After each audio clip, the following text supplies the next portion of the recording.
Hello again and welcome to this week's walk. So today's walk's been decided by the weather. I'm taking no chances because it's going to be a scorcher, so we're going to head over to the woods. And the place we're going today is an ancient semi-natural woods called Borsdane Woods in Wigan, Greater Manchester. And it does have a stream running through it. There are meant to be kingfishers. Sadly, I've not seen one yet, but we might let lucky today. That would be lovely. So I'm going to pack my rucksack and head on over there, and I do hope you'll join me.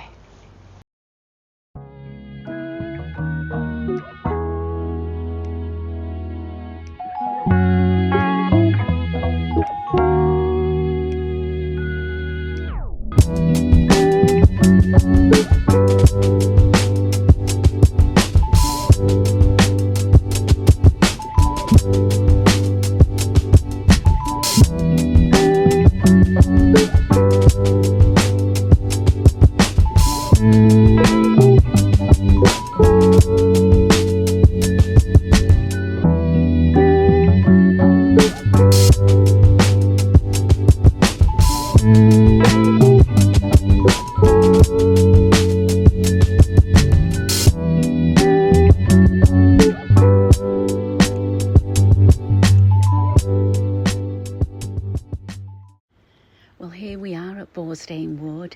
Let's go and experience some of the magic.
Right, so here we are properly in Borsdane Woods now. I've not come in the main entrance today. There is various entrances. I've kind of come just a little bit of a way in. But anyway, let's go and explore it.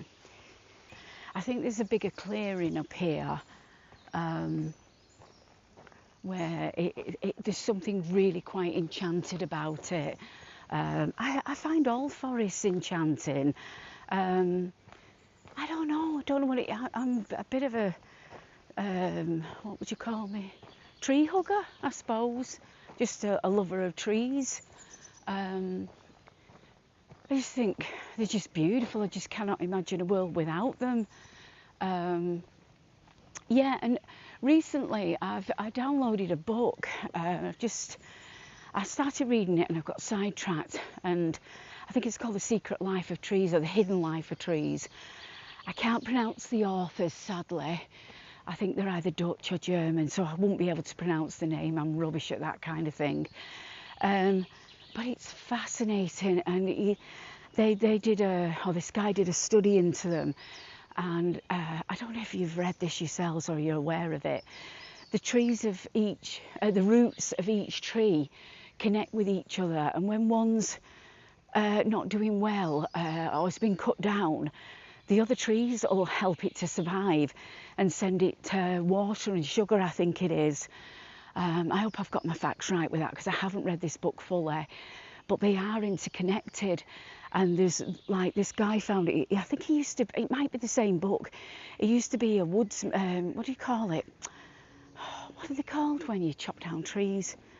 A arborist or something? Oh, I don't know, guys. Please tell me if anybody can remember the name. I know it, but things go out my head. Yeah, and he was cutting down trees for years. A lumberjack, is that it, guys? Yeah, lumberjack, something like that. And he was cutting down trees for years, and I think he came across this tree that he'd cut down, and it was living again. There was some growth on it, some moss or something, whereas it should have been absolutely dead. And I think he said he felt really, really sad for what he'd done in his life. But it's like, I know they've no brain, but my God, they must have something amazing to be able to connect with each other and save another fellow tree. How beautiful is that?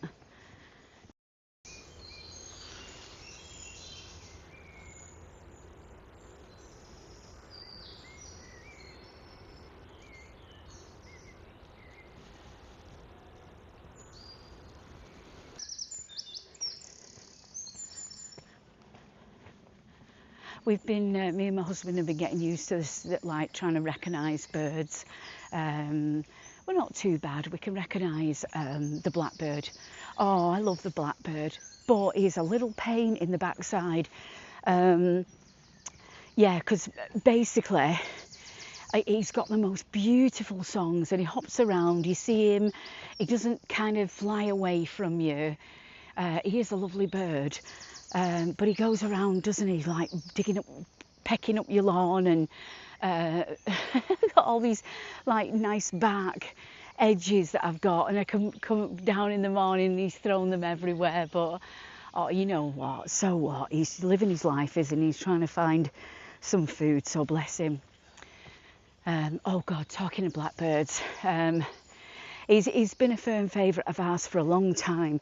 We had one come to our garden injured. We do have some magpies near us, and although they're a beautiful bird, they are savage, aren't they? And he'd been attacked by a magpie.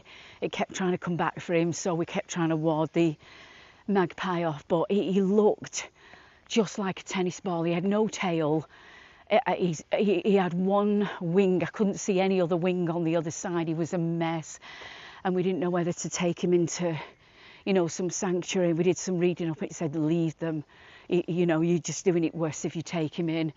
And it was a very, very. We're both massive animal lovers, and that's animals, whether it's wildlife, pet animals, whatever. All of that. I just love anything furry critters, definitely. Even the creepy crawlies. I don't want them near me. I'm scared of spiders and things like that, but I wouldn't do them any harm. It's wrong. Everybody's deserves a life. So let me get back on track. I want to say, oh yes, so this poor little, it looked like a tennis ball blackbird, broke our hearts just watching him. So we fed him. We thought, can he survive like that without flying? And obviously we didn't know at the time that they can grow the tail back. I don't know if it's just feathers. They can grow the tail back, same with the wings. I don't know whether they physically grow a wing. If anybody's really good on birds, please let me know. But this bird literally had nothing other than its body and its head. So we fed him as best as we could. We fought the magpie off as best as we could, but obviously I work, so I'm not always at home. And then one day I thought, why does it look like his tail's growing back? And my husband said exactly the same thing.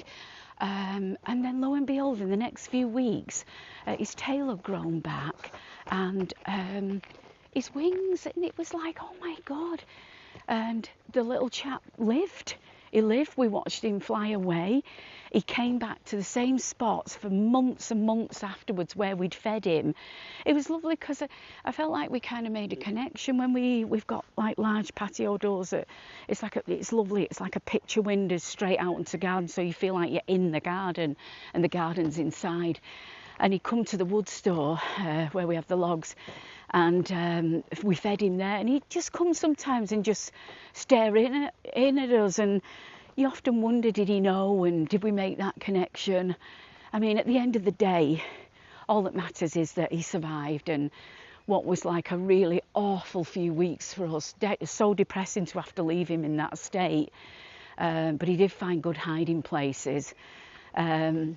The thing is, it did have a happy outcome.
Water here.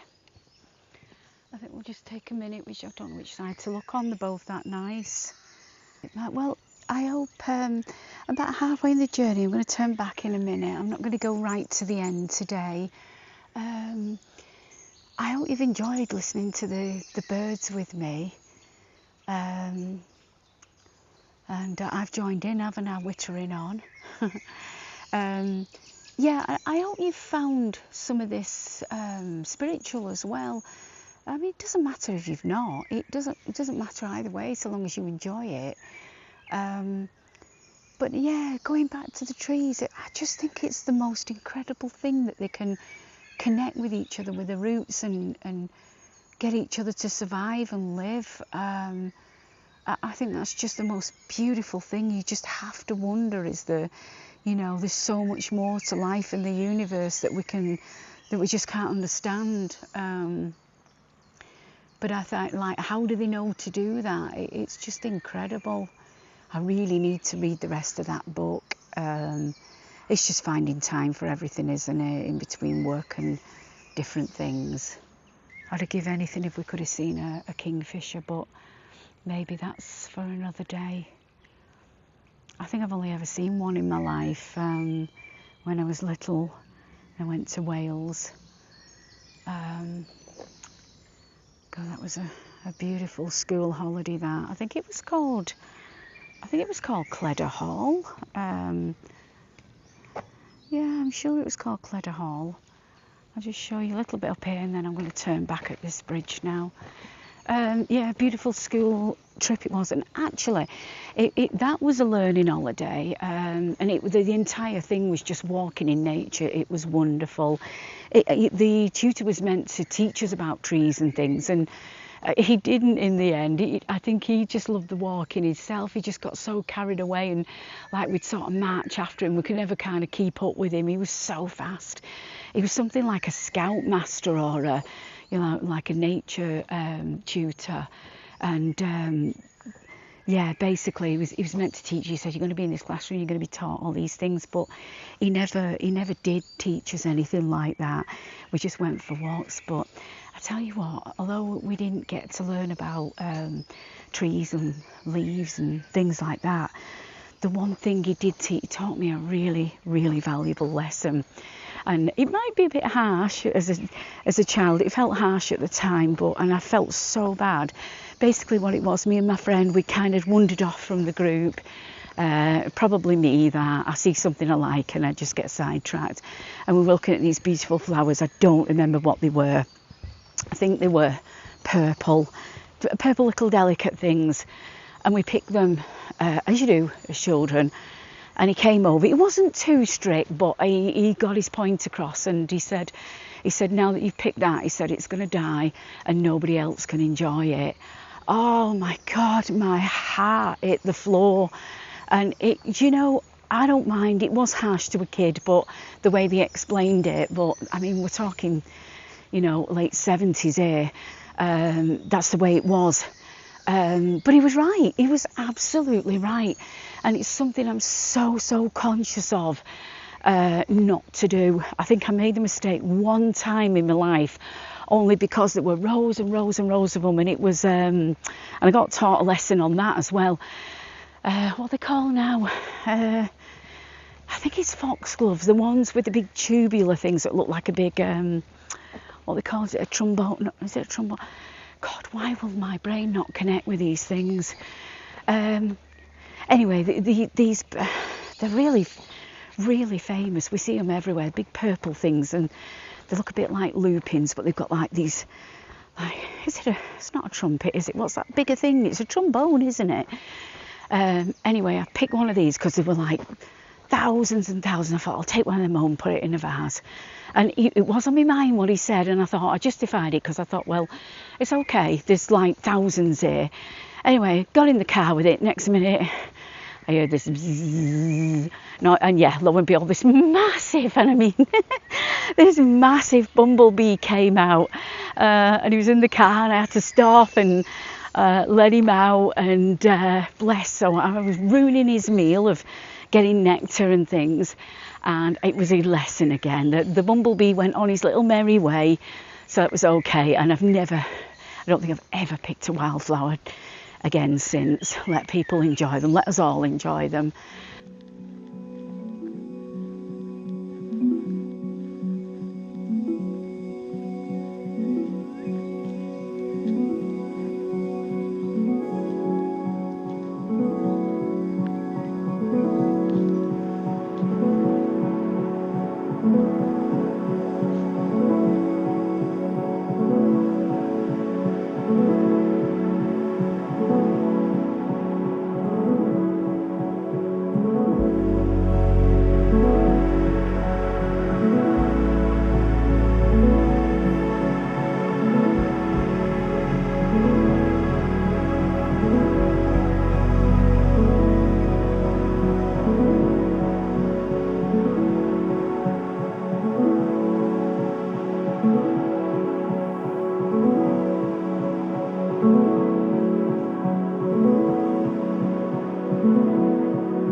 Okay, feel a little bit more refreshed after a little bit of coffee.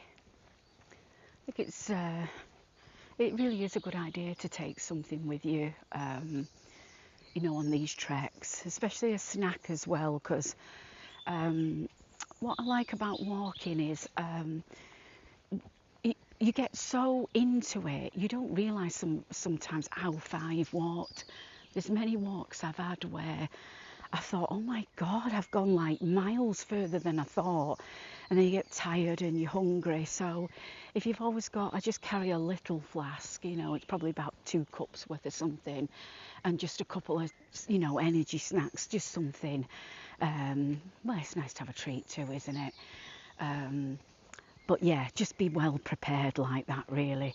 And then it's not miserable for you, because I've been on somewhere, I've walked and walked, got carried away with everything, and I've been probably too tired, and then been absolutely dying for a drink or something to eat. And if you're somewhere like this where, you've no facilities, no cafes around, then you really do need something.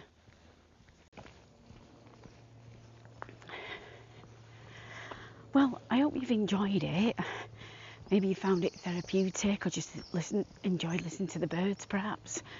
Um, but yeah, it's been quite a nice walk, hasn't it?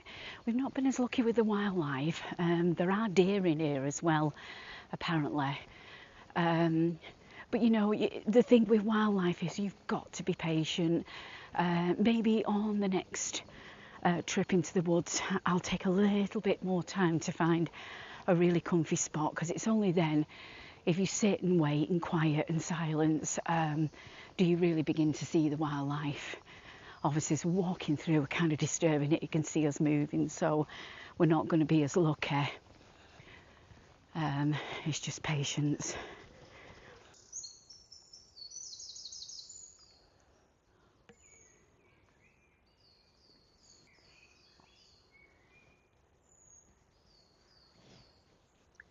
Well, sadly, that's it for today's walk, and I hope you've enjoyed it as much as I have. It's been absolutely lovely. There's something incredibly magical about a forest, isn't there? Particularly this one. I do intend to visit it with you in the autumn, which will be a glorious sight. And I hope to see you next week in the next walk. And until then, take care.